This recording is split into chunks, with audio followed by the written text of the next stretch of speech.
went away again. It was a brief encounter. Now, we've talked about this system here. There is a problem in this system. The problem is, if this is fine, if everything works out as it is intended, then it's fine. If everything plays out as you may expect or hope, one might say, then it's fine. The answer, the reply, the acceptance reaches the other party before the period has expired and whatnot, and the contract is closed and everybody's happy. That, of course, is how it's intended to play out. But, of course, in real life, a lot of things may go wrong and render this system not being very effective at all. For instance, as you can probably easily imagine, if there is no period of acceptance in the offer, perhaps the two parties disagree about how long it actually was. Imagine the situation, the offerer has made the offer and then he regrets it, but it's too late to revoke it. He is now bound by his offer. He has not put in a period for acceptance, and once he receives the answer, he will, of course, like to claim that it was too late because he doesn't want really to enter into the contract.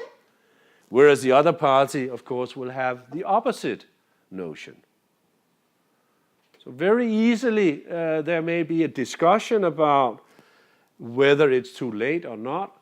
Also, perhaps actually he is wrong about calculating the period according to Section 3, or maybe his answer is delayed, or he is perhaps sending it too late, or whatever happens. For many good reasons, the reply may be late. And of course, from the outset, when it is too late, then there is no contract. But, as you can see, this is the avenue to misunderstanding, because the offeree may think that there is a contract. He thought there was a due time, or he didn't know that it was delayed. So he has sent the reply. He thinks that it has reached the other party in due time. This is his belief, but it didn't. And then, of course, no contract is closed as such. But the offeree, he thinks that he has closed the contract. He is expecting now the goods to arrive at his place of business or wherever. But no goods have arrived. So that's not good for business. So the situation here is we try to solve this problem with the delayed or late acceptance, as it's called here in Section 4. It says here that a late acceptance shall be regarded as a counteroffer. Now, why is that? Why is this regarded as a counteroffer? Let's say that this is the late acceptance. Take out the regular acceptance here. Somehow it's late, whether it's because it was sent too late, maybe because he has misunderstood about the period of acceptance, or whether it was delayed during transmission compared to what he would have expected given the means of transmission. It is too late, but the offeree, he thinks that it has been received in due time, and thus he thinks that he has concluded the contract. But it is only now a counteroffer. There is, in the outset, no contract. Now, as I said, the reply holds a promise and an order. The order is only effective until this point in time. After the period has expired, the order is no longer effective. He can no longer hold the offerer on his promise. The promise has now lapsed. It is too old. Whereas the promise still stands. And now this promise becomes actually the counteroffer. He is now offering the original offerer that he wants to enter into the contract according to the same conditions as was presented in the original offer. But the offerer is no longer bound. He may accept this offer or he may not accept it. So when it says that it is a counteroffer, it is really the promise held in the reply which still stands. He is, of course, expressing his will to enter into a contract on the conditions given in the original offer. So the offerer may just accept this. I offered you to buy 2 bags of potatoes to be delivered on Friday, but you were too late in answering. If I want to deliver to you the potato, I just bring them on Friday and collect 100 kroner, which was the price demanded. Even though it didn't answer? You can't do that. You answered here. You did answer. Oh, I did answer. I don't have to answer back. That's what I don't have really to answer. I just, let it be as if it had been received in due time. As soon as I still have time to deliver on Friday. Of course, if I only receive it on Saturday or Monday next week, it will be too late anyway. But I receive it here. Should have been received yesterday. I receive it today, your acceptance. I can still deliver to you the potatoes on Friday, and you won't be any the wiser. You don't even know that it was late. So I can just make good with that if I want to. The problem is if I don't.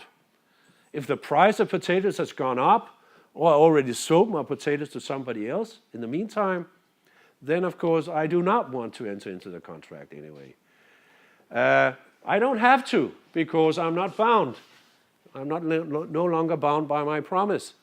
But because of, you might say, the lack of a confirmation in this system, quite often in business, once the offerer receives the answer, he will return a confirmation on the order. He will send back an information to the offeree.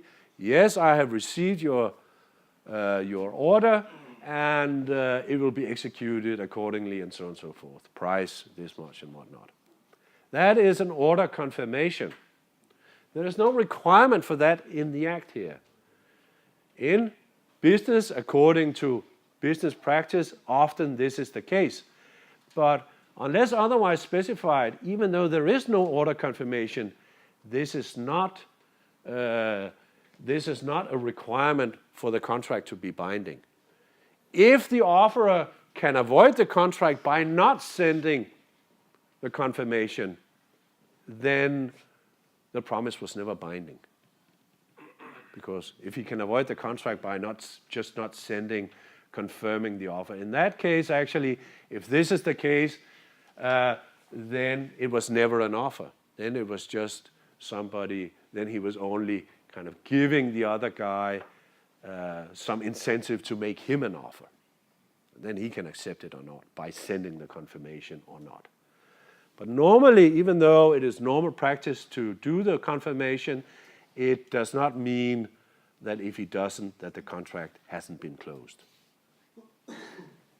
Now that aside, since the system doesn't call for this kind of confirmation, there is this window for confusion as to what this is about.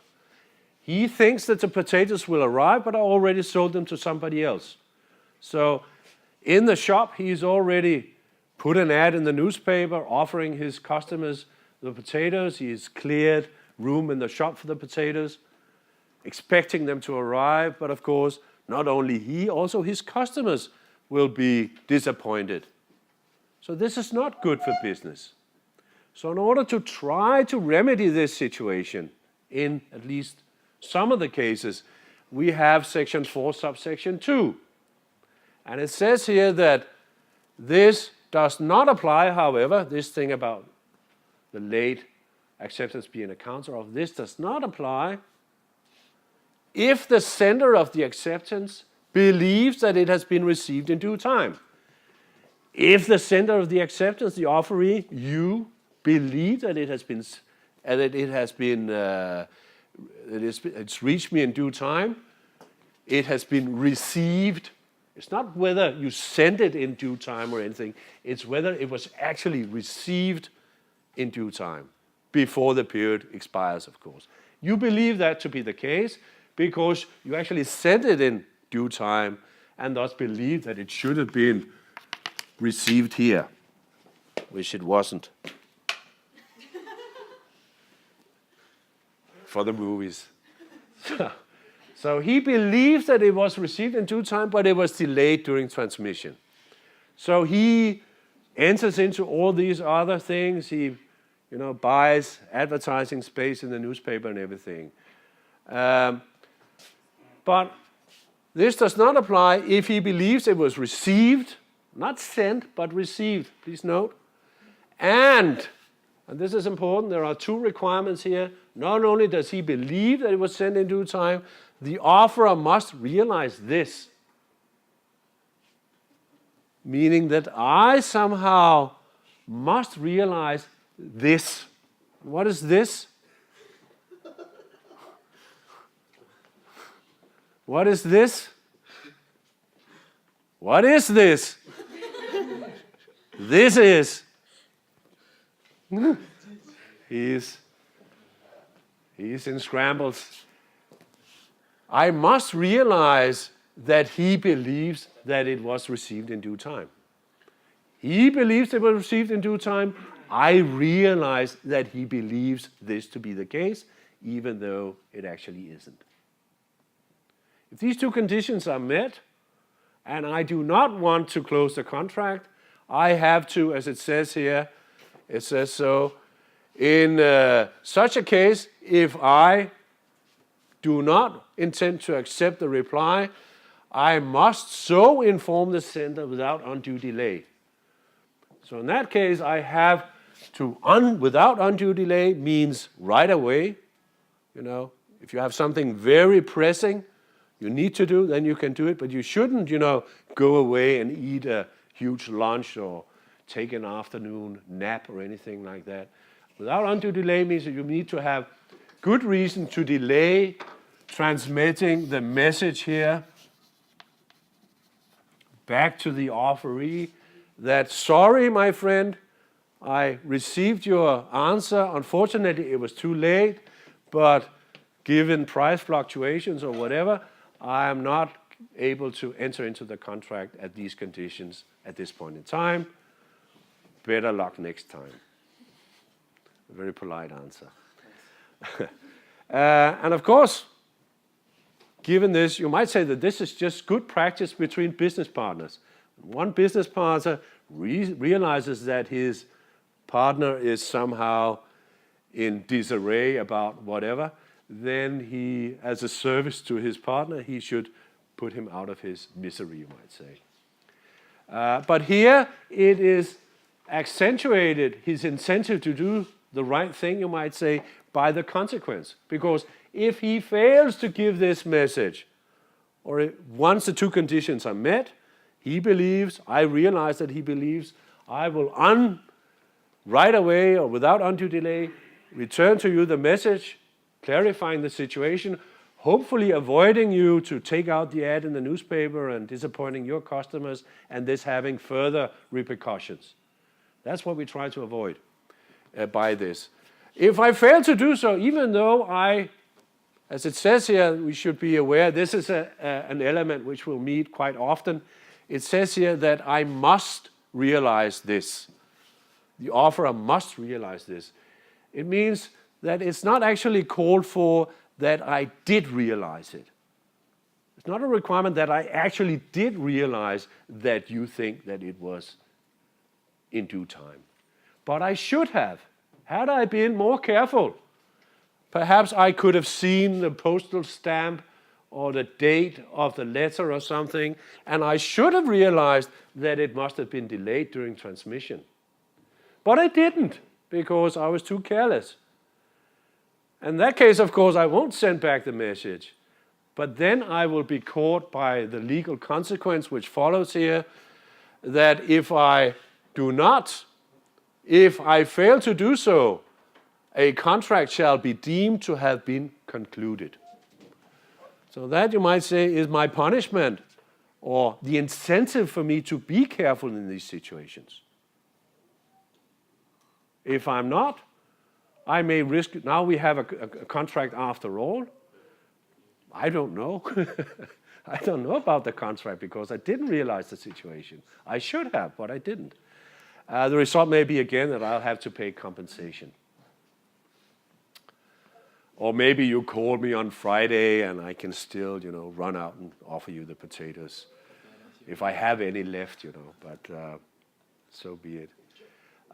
So this whole system in Section 4, subsection 2 is in order to repair some of the shortcomings of the system in relation to eradicating these kinds of misunderstandings.